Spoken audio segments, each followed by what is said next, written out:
Le ministre chinois des Affaires étrangères a entamé sa visite africaine depuis le vendredi 12 janvier et cette nouvelle visite qui le conduira au Rwanda, en Angola, au Gabon et à Sao Tomé est bien sûr l'occasion de se prononcer sur les relations entre la Chine et l'Afrique, notamment le Sénégal. Et vous, en tant qu'expert et analyste, beaucoup familier à la Chine, dites-nous quels sont les enjeux de cette nouvelle tournée africaine du chef de la diplomatie chinoise. Les enjeux sont d'abord économiques et aussi géopolitiques.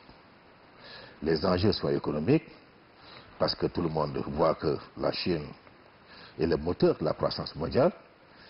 Les niveaux de croissance observés en Chine sont sans précédent dans l'histoire économique du monde.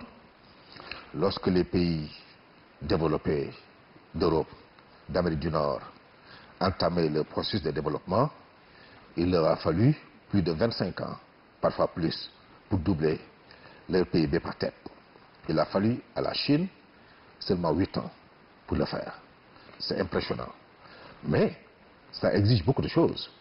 Ça exige en particulier des matières premières. Ça exige de l'énergie. Ça exige beaucoup d'intrants, d'input. Vous avez parlé d'Angola, vous avez parlé de Gabon. C'est des pays miniers et des pays minéraliers.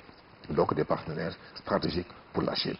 Maintenant, si on prend l'exemple du Sénégal, la Chine se présente de plus en plus comme l'un des partenaires les plus importants. Où est-ce que le partenariat entre la Chine et l'Afrique va-t-il emmener l'Afrique d'ici à 5 ans? Je crois que le partenariat avec la Chine est très prometteur. Ce que les Africains apprécient dans la coopération chinoise, c'est que la Chine ne s'immisce pas dans les affaires intérieures des pays partenaires.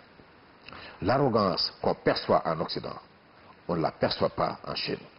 La Chine vient en partenaire, respecte les pays partenaires et collabore avec les pays partenaires selon des termes et des conditions que les deux définissent. La Chine est en train de prendre le leadership mondial. Et donc je crois que ces visites que vous avez mentionnées sur le continent africain me paraissent tout à fait logiques. Durant ces 2 dernières décennies, les ministres chinois des Affaires étrangères ont choisi l'Afrique comme première destination pour la nouvelle année. Cette nouvelle visite qui s'inscrit dans le cadre d'une nouvelle pratique devenue désormais traditionnelle vise également à préparer le prochain forum Chine-Afrique prévu dans les prochains mois en Chine. Christina Niaouré, CGTN français, Dakar, Sénégal.